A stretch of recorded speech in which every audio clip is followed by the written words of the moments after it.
श्री गणेशाय नमः। श्री मातु सरस्वती देवे नमः।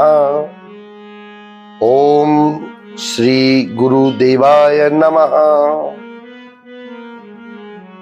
कृष्णाय वासुदेवाय हरिये परमात्मने प्रणत क्लेश नाशाय गोविंदाय नमो नमः। श्री राधा साध्यम साधनम यस्य राधा मंत्रो राधा मंत्रदात्री च राधा सर्वम राधा जीवनम यस्य राधा राधा राधा वाची किम तस्य शेषम। लक्ष्य ही भगवान को जानना, बस और कुछ नहीं। वैसे ये जो चैनल प्रसार, जो चैनल में मैं डालता हूं, ये एक निष्काम कर्म है, ये आप विश्वास कीजिए। लेकिन सब्सक्राइब और शेयर के लिए पक्का बोलूंगा, क्योंकि मेरा इतनी मेहनत काम आनी चाहिए, लोगों तक पहुंचनी चाहिए, ताकि कोई ऐसा भी होगा कि जो बोलेगा नहीं आप थोड़ा सा ये सही नहीं बोल रहे हो, इसको करेक्ट भी करेगा तो मुझे और ज्यादा फायदा होगा। तो आइए टॉपिक पर चलते हैं। श्रीमद् भागवत गीता में भगवान अध्याय 7 श्लोक नंबर 7, मैं जब पढ़ रहा था तो मैंने कहा नहीं, इसको मुझे नोट करना चाहिए, इस पर मुझे व्याख्या करनी चाहिए। भगवान क्या बोल रहे हैं?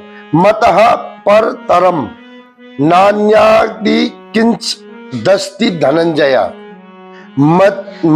मयि सर्वमिदं प्रोतम सूत्रे मणिगणा इव।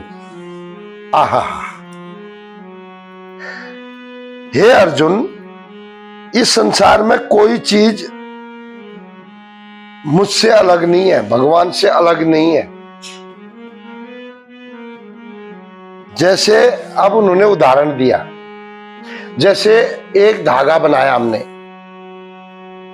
सूत का और उसमें मणि डाल दी, 1 2 3 4 5, अब माला बन गई। अब वो मणि और धागा, धागा है तो मणि है और मणि है तो धागा। धागे की भी जिस प्रकार मणि अलग होने से धागे का अस्तित्व खत्म हो जाता है और धागा अलग होने से मणि का अस्तित्व खत्म हो जाता है, उसी प्रकार भगवान बोल रहे हैं ये जीव का अस्तित्व मुझसे है। अगर इस संसार में मैं न होता तो ये जीव नहीं होता, मेरी ही कल्पना है ये जीव। मतलब भगवान बोलते हैं माई इमेजिन, मतलब मेरा खिलौना समझो, वैसे खिलौना समझो।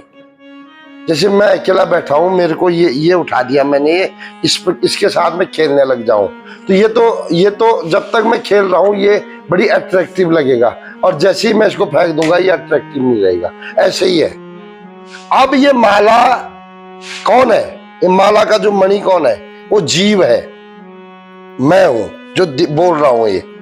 और जो मेरे अंदर जो बुलवारा है वो दिखता नहीं है, लेकिन जिस दिन मैं मरता हूं उस दिन पता चलता है, अरे ये जो मरा हुआ है ये बॉडी तो अलग है, जो असली था वो तो गायब हो गया। उस दिन पता चलता है। कभी कोई मरे हुए आदमी के सामने बैठना, फिर विचार करना, तो मैं पता चलेगा जो मरा हुआ है वो तो इधर ही है, फिर ये बोल क्यों नहीं रहा है? तो बोलने वाला कौन था, वो बुलवा कौन रहा था? उस दिन पता चलता है कि ईश्वर तो कुछ न कुछ है। तो जो बुलवा रहा है, जो उस आदमी को जिंदा रखता है, वही ईश्वर है। वही ईश्वर भगवान इस गीता में कहना चाह रहे हैं। अध्याय 7 श्लोक 7 पढ़ना, उसमें आपको व्याख्या के साथ समझ में आ जाएगा, जिसको क्लियर नहीं है।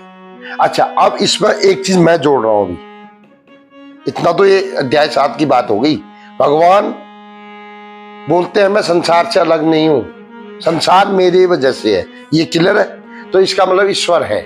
मतलब जो लोग बोलते हैं ईश्वर नहीं है, उनको मैं बताना चाहता हूं कि ईश्वर, उनके लिए मैं अलग अलग दृष्टांत देकर ईश्वर की होने की बात प्रमाणित करने का प्रयास करता हूं।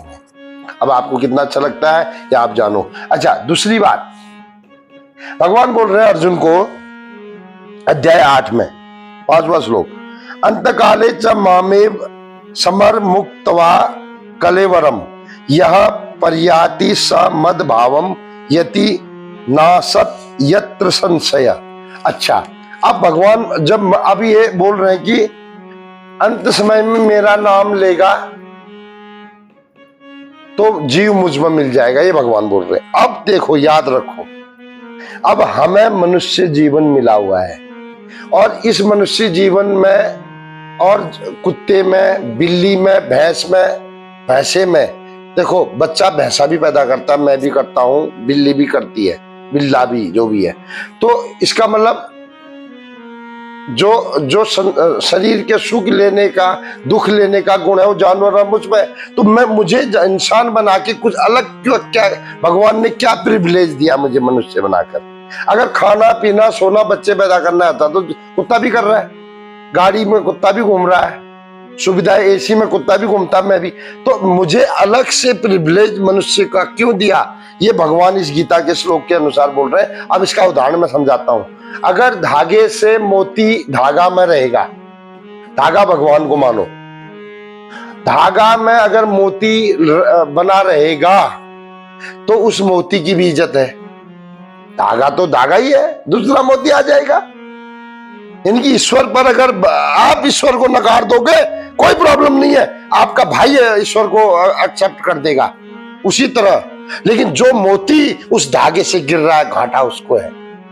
जो मनुष्य जीवन लेकर भगवान को नकारता है या संसार के सुख, अपने ही शरीर के सुख में रहता है, वो घाटे में रहता है। कहने का मतलब मेरा यह है कि ये मनुष्य जीवन सिर्फ भगवान की प्राप्ति के लिए है। कैसा लगा वीडियो, ये आप कमेंट करना, और मिलते हैं किसी और टॉपिक के साथ 2 दिन के बाद। तब तक के लिए आपके घर में मंगलमय कामना मेरी बनी रहे और आपका घर में सब कुशल मंगल रहे। मिलते हैं 2 दिन के बाद फिर एक टॉपिक के साथ। जय श्री कृष्ण, राधे राधे।